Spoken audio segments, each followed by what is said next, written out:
Hare Krishna, we are learning Srimad Bhagavatam, important verses from all the cantos. We are in the 12th canto. We will be learning from 12.2.4 today. All of you repeat after me. Om Namo Bhagavate Vasudevaya. Om Namo Bhagavate Vasudevaya. Lingam Lingam Eva Eva Ashrama Ashrama Khyatau Khyatau Anyonya Anyonya Apatti Apati Karanam Karanam Avrutya Avrutya Nyaya Nyaya Daurbalyam Daurbalyam Panditye Panditye Chapalam Chapalam Vachaha. Vachaha. Translation देखेंगे. A person's spiritual position will be ascertained merely according to external symbols. On that same basis, people will change from one spiritual order to the next. A person's propriety will be seriously questioned if he does not earn a good living. And one who is very clever at juggling words will be considered a learned scholar. Let us learn in the tune. First prose mode. Lingam evashrama khyatau. Lingam Evashrama Lingam evashrama khyatau. Lingam Evashrama Anyonyapatti karanam. Anyonyapatikaranam Avritya nyaya daurbalyam. Avritya Nyaya Daurbalyam Panditye chapalam vachaha. Panditye Chapalam Vachaha Lingam eva shrama khyatau anyanyopatti karanam. Lingam Evashrama Anyonyapatikaranam Avritya nyaya daurbalyam panditye chapalam vachaha. Avritya Nyaya Daurbalyam Panditye Chapalam Vachaha Pura shlok. Lingam eva shrama khyatau. Khyatau hai. Okay. Lingam eva shrama khyatau anyonyapatti karanam. Avritya nyaya daurbalyam panditye chapalam vachaha. Lingam Evashrama Anyonyapatikaranam Avritya Nyaya Daurbalyam Panditye Chapalam Vachaha In the first line, the shabda is khyatau, original word, so that is correct. Okay. Ashrama khyatau. Okay. Tau karke pronounce karna. T-A-U. You can see the red letter word. Okay. Let us learn in the tune. Lingam eva shrama khyatau. Lingam Evashrama Lingam eva shrama khyatau. Lingam Evashrama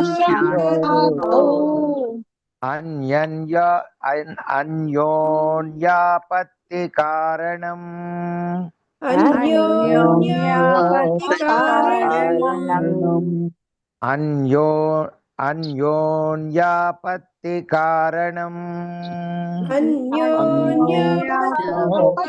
कारणम् आवृत्या ज्ञाय दौर्बल्यम् आवृत्याज्ञाय दौर्बल्यम् आवृत्या ज्ञाय दौर्बल्यम् आवृत्याज्ञाय दौर्बल्यम् पाण्डित्ये चापलं वचः पाण्डित्ये चापलं वचः पाण्डित्ये चापलं वचः पाण्डित्ये चापलं वचः लिङ्गम् एवाश्रमख्यातौ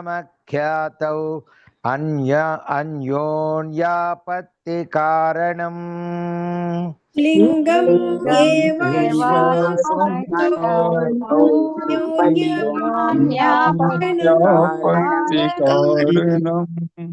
लिङ्गम् एवाश्रमख्यातौ अन्योन्यापत्ति कारणम् लिङ्गम् एवाश्रमख्यातौ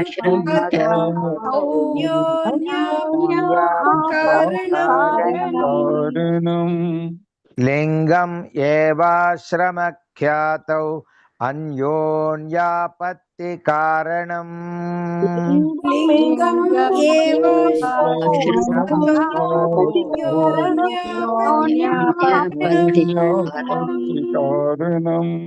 आवृत्या ज्ञाय दौर्बल्यम् पाण्डित्ये चापलं वचः आवृत्याज्ञाय दौर्बल्यम् पाण्डित्ये चापलं वचः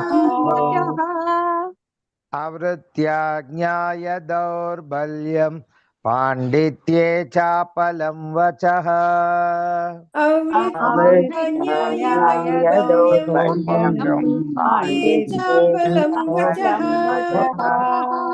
पूरा श्लोक लिंगम एवाश्रमख्यातौ अन्योन्यापत्ति कारणम् आवृत्या ज्ञाय दौर्बल्यम् पाण्डित्ये चापलं वचः लिङ्गम् एवाश्रमख्यातौ अन्योन्यापत्ति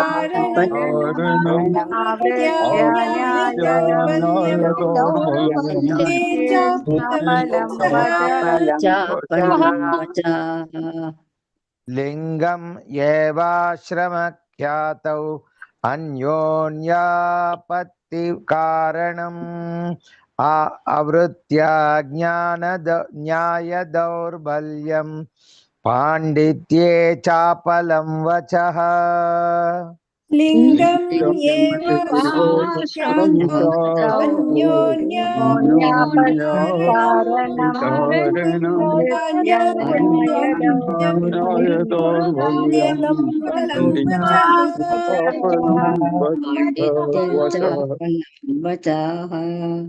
नेक्स्ट श्लोका 12.2.5 individual words अनाद्यता एव असाधुत्वे साधुत्वे दम्भः एव तु स्वीकारः एव च उद्वाहे स्नानं एव प्रसाधनम्. Translation: a person will be judged unholy if he does not have money, and hypocrisy will be accepted as virtue.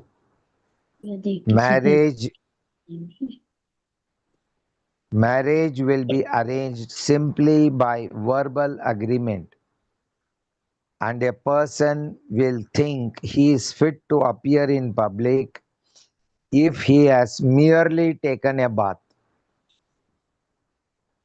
Let us learn the shloka in the prose mode.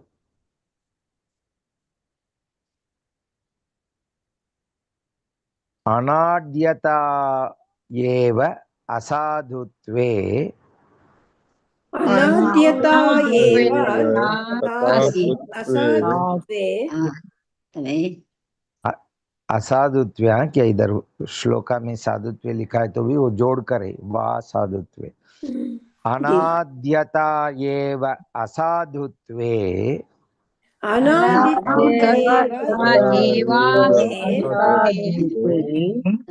साधुत्वे दम्भ एव तु स्वीकार एव चोद्वाहे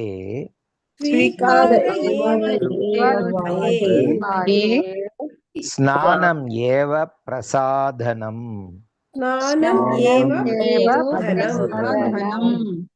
दो लाइन। अनाद्यता एव असाधुत्वे साधुत्वे दम्भ एव तु अनाद्यता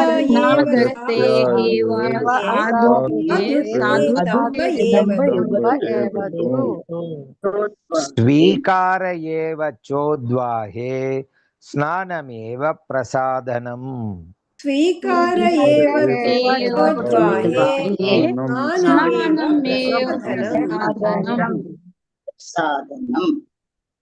अनाद्यता एव असाधुत्वे साधुत्वे दम्भ एव तु स्वीकार एव च उद्वाहे स्नानम् एव प्रसाधनम्।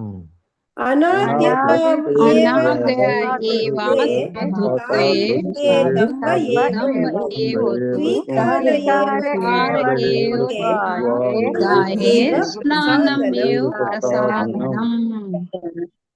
Let us learn in the tune. Anadyata eva asadhutve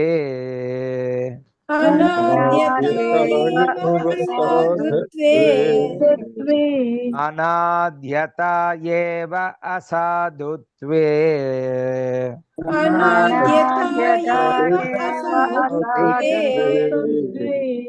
साधुत्वे दम्भ एव तु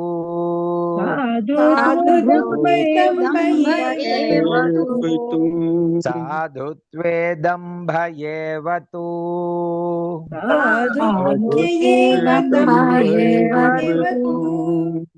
स्वीकार एव चोद्वाहे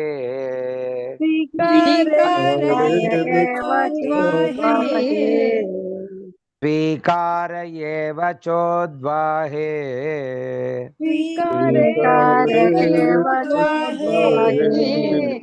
स्नानम् एव प्रसाधनम्।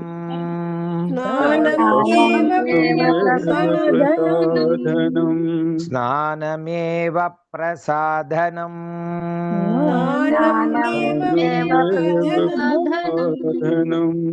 दो लाइन।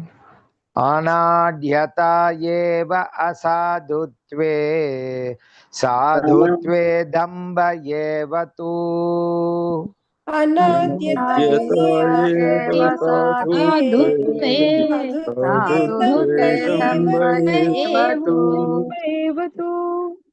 अनाद्यता एव असाधुत्वे साधुत्वे दम्भ एव तु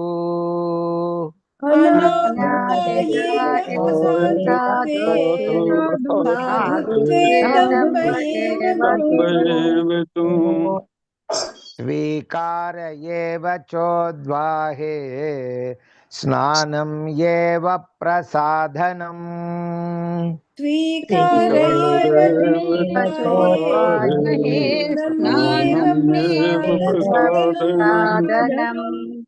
स्वीकार एव चोद्वाहे स्नानं एव प्रसादनम् स्वीकारयेव चोद्वाहे स्नानमेव प्रसादनम् पुरश्लोक अनाद्यता एव असाधुत्वे साधुत्वे दम्भ एव तु स्वीकार एव च उद्वाहे स्वीकार एव चोद्वाहे स्नानमेव प्रसादनम् अनाद्यता एव साधुत्वे साधुत्वे दम्भ एव स्वीकारयेव चोद्वाहे प्रसादनम् One more time. अनाद्यता एव असाधुत्वे साधुत्वे दम्भ एव तु स्वीकार एव चोद्वाहे स्नानमेव प्रसादनम् अनादिता एव साधुत्वे दम्भ एव स्वीकारयेव स्नानमेव प्रसादनम् Next shloka 12.2.6 दूरे वारी अयनम तीर्थम लावण्यम केश धारणम उदरम भरता स्व अर्थः सत्यत्वे दार्ष्ट्यम एव हि दाक्ष्यम कुटुंबभरणम यशः अर्थे धर्मसेवनम ट्रांसलेशन देखेंगे A sacred place will be taken to consist of no more than a reservoir of water located at a distance, and beauty will be thought to depend on one's hairstyle. Filling the belly will become the goal of life, and one who is audacious will be accepted as truthful. He who can maintain a family will be regarded as an expert man, and the principles of religion will be observed only for the sake of reputation. Let us learn the shloka in the tune form. Dure varyayan Theertham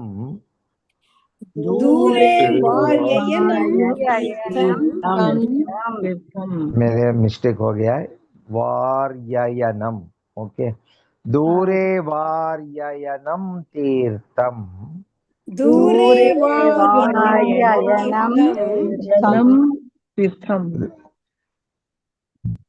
लावण्यम केशधारणम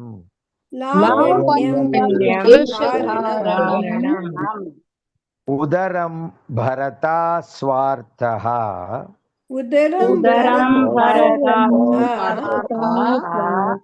सत्यत्वे दार्ष्ट्यम् एव हि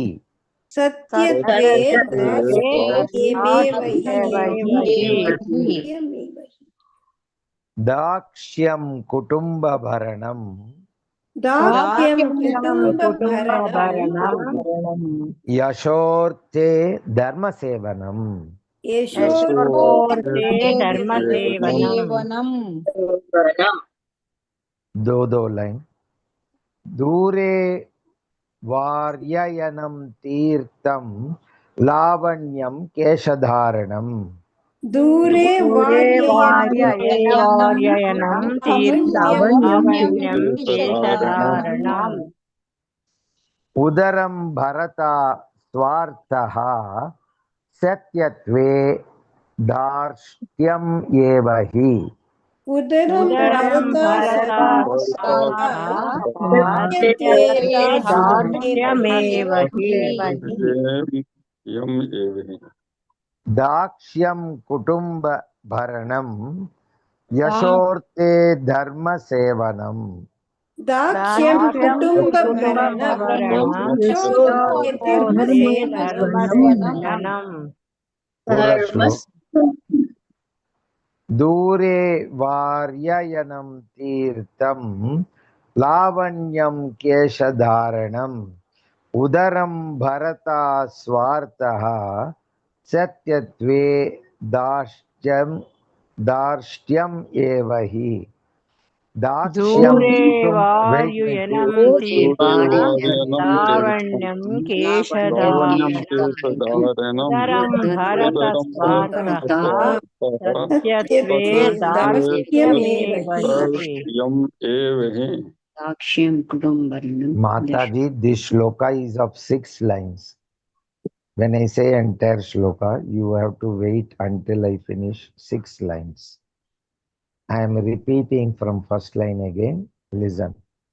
Dore varyayan tirtham lavanyam keshadharanam udaram bharata swartaha satyatve darshyam eva hi दाक्ष्यं कुटुम्बभरणं यशोर्थे धर्मसेवनम दूरे वार्ययनं तीर्थं लावण्यं केशधारणम् उदरं भरतस्वार्थः सत्यत्वे दार्ढ्यमेव हि कुटुम्बभरणं यशोर्थे धर्मसेवनम् In this shloka, there are 6 individual parts. We will learn that in the tune, line by line. Dure varyayanam tirtham.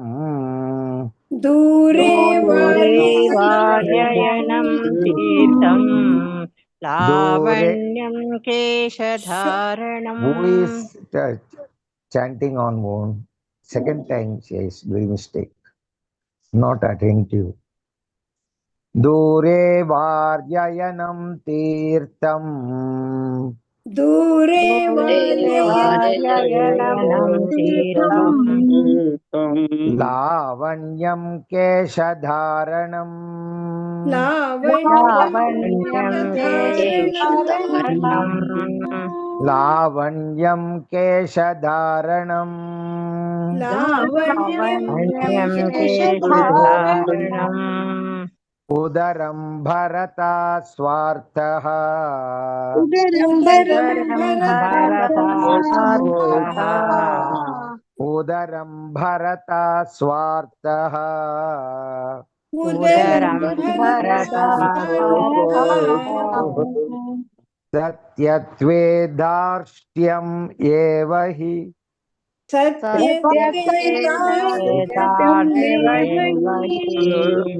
सत्यत्वे दार्ष्ट्यम् एव हि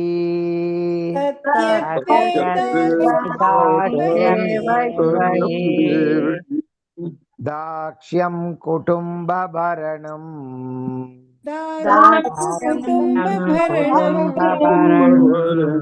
दाक्ष्यं कुटुम्बभरणम्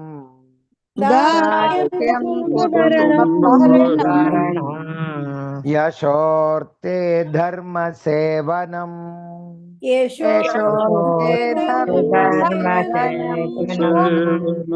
यशोर्ते धर्म सेवनम् यशोर्थे धर्मसेवनम् धर्मसेवनम् दो part एक साथ दूरे वार्ययनं तीर्थं लावण्यं केशधारणम् दूरे वार्ययनं वार्ययनं लावण्यं लावण्यं केशधारणम् केशधारणम् दूरे वार्ययनं तीर्थं लावण्यं केशधारणम् दूरे वार्ययनं तीर्थं लावण्यं लावण्यं केशधारणम् उदरं भरता स्वार्थः सत्यत्वे धार्ष्ट्यम् एव हि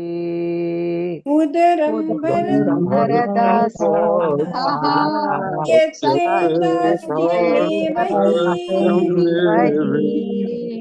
उदरं भरता स्वार्थः सत्यत्वे धार्ष्ट्यम् एव हि उदरं भरता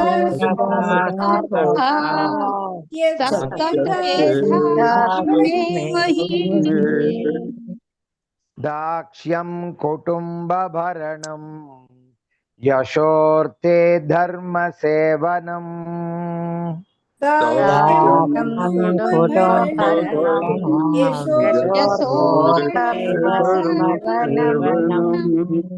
दाक्ष्यं कुटुम्बभरणं यशोर्थे धर्म सेवनम् दाक्ष्यं कुटुम्बभरणं यशोधर्मसेवनम् Entire shloka, which consists of 6 parts. Wait until I complete. दूरे वार्ययनं तीर्थं लावण्यं केशधारणम् उदरं भरता स्वार्थः सत्यत्वे दार्ष्ट्यम् एव हि दाक्ष्यं कुटुम्बभरणम् यशोर्थे धर्म सेवनम् दूरे वार्ययनं तीर्थं लावण्यं उदरं भरतास्वार्थः सत्येव हि दाक्ष्यकुटुम्बभरणं यशोधर्मसेवनम् One more time. दूरे वार्ययनं तीर्थं लावण्यं केशधारणम् उदरं भरता स्वार्थः सत्यत्वे दार्ष्ट्यम् एव हि दाक्ष्यं कुटुम्बभरणम् यशोर्थे धर्म सेवनम् दूरे वार्ययनं तीर्थं लावण्यं केशधारणम् उदरं भरतास्वार्थः सत्यत्वेदास्येव हि दाक्ष्यकुटुम्बभरणं यशोधर्मसेवनम् दो बार हो गया ना ये श्लोका. हो गए. Now we will revise the verses which are learned today. 12.2.4 onwards.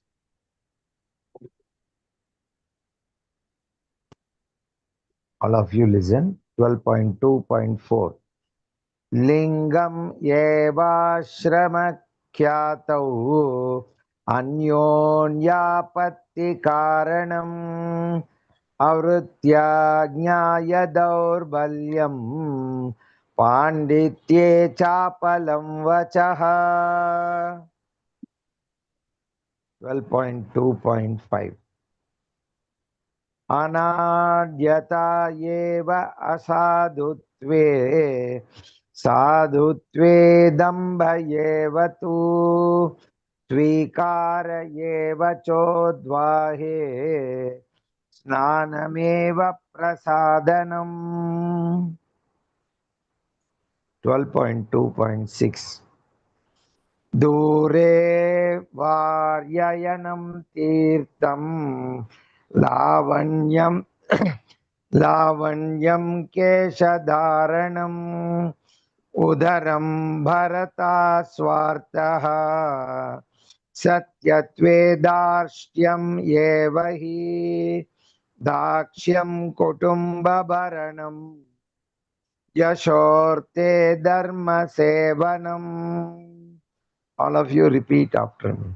Hare Krishna, Hare Krishna, Hare Krishna, Hare Hare Krishna, Krishna Krishna, Hare Hare, Krishna Krishna, Krishna, Hare Hare Hare, Hare Rama, Hare Rama, Hare Rama, Hare Rama, Rama Rama, Hare Hare, Rama Rama, Rama, Hare Hare.